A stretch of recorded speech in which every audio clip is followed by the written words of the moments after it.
Hello, beautiful people. I hope all of you are doing amazing and having a great day or evening. Today, we are going to be focusing on language, more specifically, why our words are so important. And my hope with this video is that if you find yourself using words or language that isn't serving you, that you decide to make a shift if you feel like you need to. So let's jump right in. Now, I personally think that a lot of us seem to forget how much weight our words actually carry, from the words that we speak to other people, but more importantly, the words that we speak to ourselves about ourselves and our life and our experiences. The words that we speak to ourselves can literally make us live in a state of anxiety and anguish. I mean, think about it. How many of us are really out here listening to that inner dialogue that's letting us know that we're stupid or we're fat or we're ugly or we're not enough and all of these negative critical things? I know for me personally that inner dialogue can definitely run wild if I allow it to.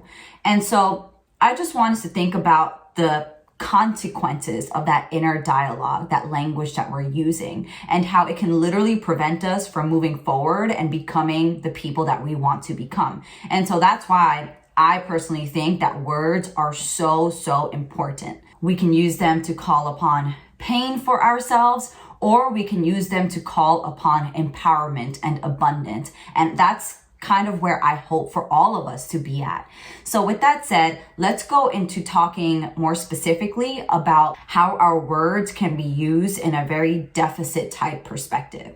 I know that throughout my life, I use language and words in a very deficit type of perspective. So for instance, if someone were to ask me things like, what do you want in a job? I would always say the things that I didn't want as opposed to the things that I did want. So for instance, I would say things like, I don't want to be surrounded by workers or coworkers that are really unkind to me, or I don't want to be in a work environment that doesn't value my opinions. Similar to when people would ask me what makes you really happy? I would say things like, what makes me happy is not having anxiety, or what makes me happy is not feeling at unease. And I think a majority of us would agree in that I think a lot of our language, at least for myself, functions on this idea of being able to vocalize what you don't want as opposed to what you actually do want. It just always seems easier to do it in that kind of order, right? Now, in using my language in this deficit perspective, I realized that I was calling upon myself the very things that I actually did not want, because that's where my language was directing me and that's where my focus was directing me in turn. So instead of speaking from this perspective of abundance and of vocalizing everything that I actually wanted, I ended up doing the exact opposite and getting the exact opposite. It's almost like my natural default state was to think about language in more of a glass half empty mentality instead of a glass half full mentality, if that makes sense. Now, having this realization showed me that utilizing my words in a deficit perspective was not serving me. So let's go into why this type of language was actually limiting me. Now, the wonderful Tony Robbins, if you know him, then you know him, speaks about this concept of how our focus creates our life. So if you are focusing on all that you have, you are going to appreciate it more, and it's going to kind of grow in capacity in your mind and in your attention span, right? But if you are focusing on everything that you do not have, then that's where your attention is going to go, into that kind of lack perspective that I was speaking of. It's kind of like this idea that, let's say you want a red car, right? And your focus is on getting a red car. Now, all of a sudden, when you go out into the world, all you see are red cars, right? More than you would have probably ever noticed them before. And that's because that's where your focus is kind of directing your attention. And this whole concept is rooted in science. So in our brains, we have this system called the reticular activating system. And this system pretty much creates our perspective on life. So now let's apply this concept of focus and this reticular activating system that we have in our brain to language and our word use.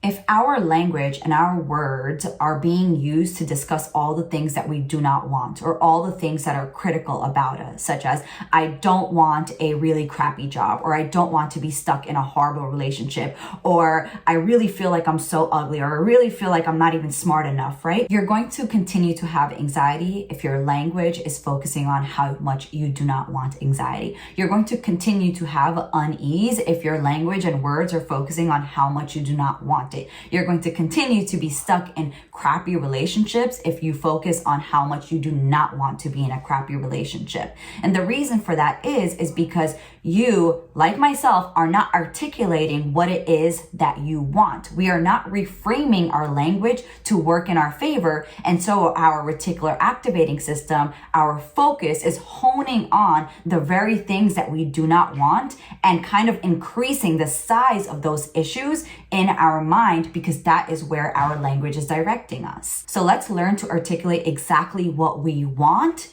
so that our reticular activating system and our focus really hones into that and creates that abundance for us, instead of speaking out everything that we do not want and everything that is kind of wrong or hurtful in our life. So now that we've talked about language in a deficit perspective and how our language is creating our focus and hence our life, I want us to begin to think about how we can reframe our words in a way that actually is helpful to us.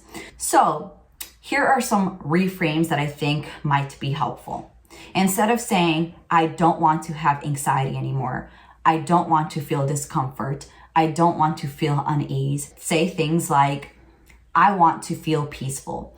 I want to be at ease. I want to be comfortable in my own skin, right? It goes from I don't want to what it is that you do want. You can also decide to expand your language. So if you are feeling anxious, don't say that you're not anxious, right? Because that doesn't help. Instead, say, I feel anxious and I know that I can overcome it. I feel discomfort and I know that I have the ability to overcome that discomfort. Reframing and saying things like, I want to be surrounded by positivity in my life.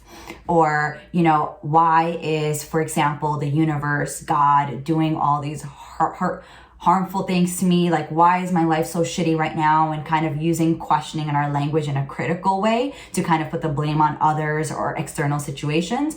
Reframing it to say, life is tough right now, but I've been through a lot and I know that I can get through this, right? So expanding that language so it doesn't negate your experience and what you're going through. Because hey, maybe right now you really are going through something difficult, right? And that's so honorable and valuable and important for you. So we're not going to negate it. Instead, we're going to expand your language and say, but I can get through it, or and I can get through it, because you can get through it. Validate the experiences that we had and call upon the experiences that we do want. It's this perspective shift, right? If your language isn't serving you and your inner dialogue, your inner words are saying that your life sucks and things are always so horrible and you're never going to get the job that you want and you're never going to meet the goals that you have, that inner dialogue is making you focus on your failings and your deficits and your lackings. And if this language is pertinent in your life, then it's time to make that shift, my friends, because we cannot continue living a life where our inner dialogue, our words are literally attacking us instead of serving us and helping push us forward. The words that you say to yourself will literally make your worries, fears, anxieties, doubts grow humongous in size, or those words can help you kind of diminish those fears and anxieties and make them smaller and smaller so that they're not impacting you and your self-worth. And so with that said, my friends, let's speak out into the universe for our reticular activating system, the things that we do actually want, the things that we do want to focus on. So that's what grows in abundance in our life as opposed to the opposite. I hope that this video was helpful. Please let me know if this resonated with you in any way and if you feel like your language has or has not been serving you. So have a wonderful day and I will see you in the next one. Peace.